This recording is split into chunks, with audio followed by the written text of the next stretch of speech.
Bagaimana jadinya kalau setiap negara di dunia berjalan sendiri-sendiri? Tidak ada kerjasama, tidak ada diskusi, dan tidak ada bantuan saat krisis. Akankah dunia akan tetap stabil? Gimana caranya? Coba dipikirkan secara logika, ayo. Pada saat ini kita akan membahas mengapa kerjasama bukan sekedar pilihan, tetapi sebuah kebutuhan.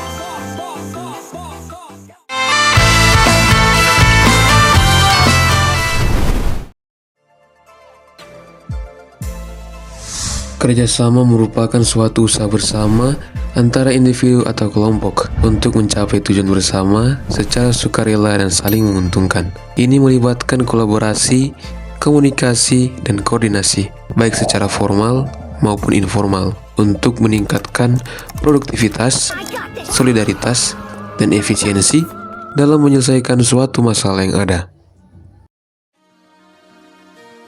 Halo Sobat Geo Rangers, yang akan menjadi pembahasan lebih lanjut di video ini yaitu mengenai kerjasama internasional. Bentuk kerjasama internasional terbagi atas 4 jenis utama berdasarkan jumlah dan cakupan wilayah, yaitu ada bilateral atau antara dua negara, regional atau satu kawasan, multilateral, banyak negara tanpa batas kawasan, dan antarregional atau antara dua kelompok regional. Kerjasama ini bertujuan untuk meningkatkan ekonomi, perdagangan, pertahanan, serta hubungan diplomatik yang saling menguntungkan.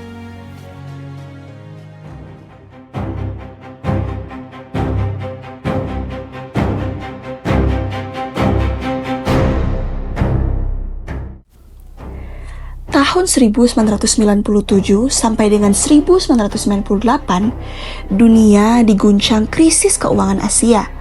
Nilai mata uang jatuh, ekonomi melemah, dan dampaknya terasa hingga ke berbagai belahan dunia. Para pemimpin global menyadari satu hal penting. Kerjasama negara maju saja, seperti dalam G7, tidak cukup untuk menjaga stabilitas ekonomi dunia. Akhirnya, pada tahun 1999, lahirlah G20. Sebuah forum yang mempertemukan negara maju dan negara berkembang dengan kekuatan ekonomi besar untuk duduk bersama dan menyusun solusi global.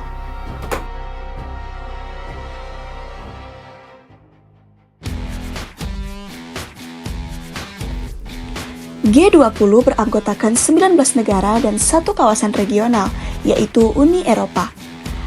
Anggotanya antara lain ada Argentina, Australia, Brasil, Kanada, Tiongkok, Prancis, Jerman, India, Indonesia, Italia, Jepang, Meksiko, Rusia, Arab Saudi, Afrika Selatan, Korea Selatan, Turki, Inggris, Amerika Serikat, serta Uni Eropa. Tujuan utama G20 adalah menjaga stabilitas keuangan global, mendorong pertumbuhan ekonomi berkelanjutan, serta mengatasi krisis internasional. Namun, bukan hanya soal ekonomi. G20 juga membahas isu perubahan iklim, ketahanan pangan, energi, dan pembangunan berkelanjutan. Kerjasama global ini nyata dampaknya. Salah satunya terlihat dalam hubungan Indonesia dan Jepang. Investasi perusahaan Jepang membuka lapangan kerja, infrastruktur, dan transportasi makin berkembang. Generasi muda pun mendapatkan kesempatan beasiswa dan pertukaran pelajar. Bukan hanya antar negara, kerjasama juga terjadi antar kota. Jakarta dan Tokyo menjalin hubungan dalam Sister City. Ide ini bermula dari pertemuan dua gubernur pada tahun 1986. Kemudian diresmikan melalui penandatanganan Memorandum of Understanding atau MOU pada tahun 1989. Kerjasama ini didorong oleh kebutuhan pertukaran pengalaman dan juga teknologi. Tokyo berbagi pengalaman sebagai kota maju, sementara Jakarta berkembang menuju ibu kota yang kompetitif secara internasional. Salah satu hasil nyatanya apa?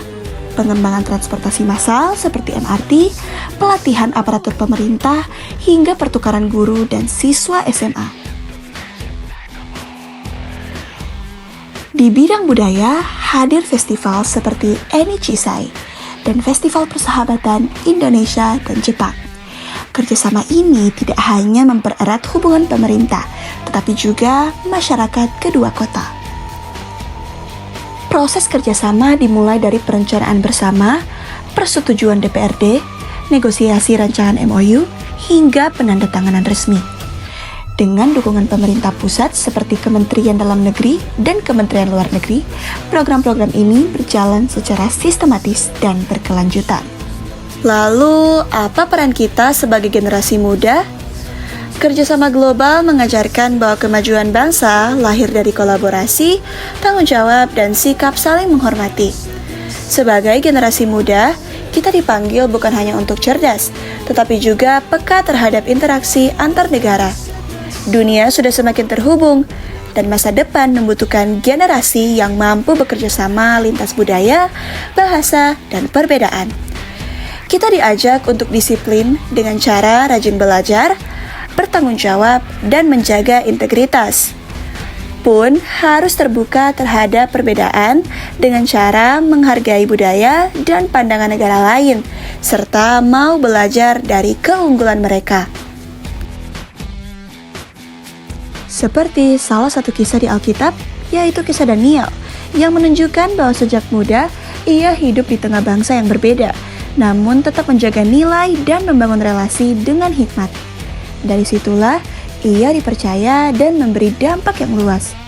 Firman Tuhan dalam 1 Timotius 4 ayat 12 mengingatkan bahwa masa muda bukan menjadi alasan untuk diremehkan, melainkan kesempatan untuk menjadi teladan dalam sikap dan juga karakter.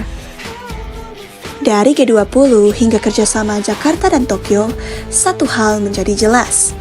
Dunia tidak bisa berjalan sendiri. Kemajuan dapat tercipta ketika bangsa dan kota saling bekerja sama. Dan masa depan ada di tangan kita. Sampai bertemu di perjalanan dunia selanjutnya, Sobat Geo Rangers.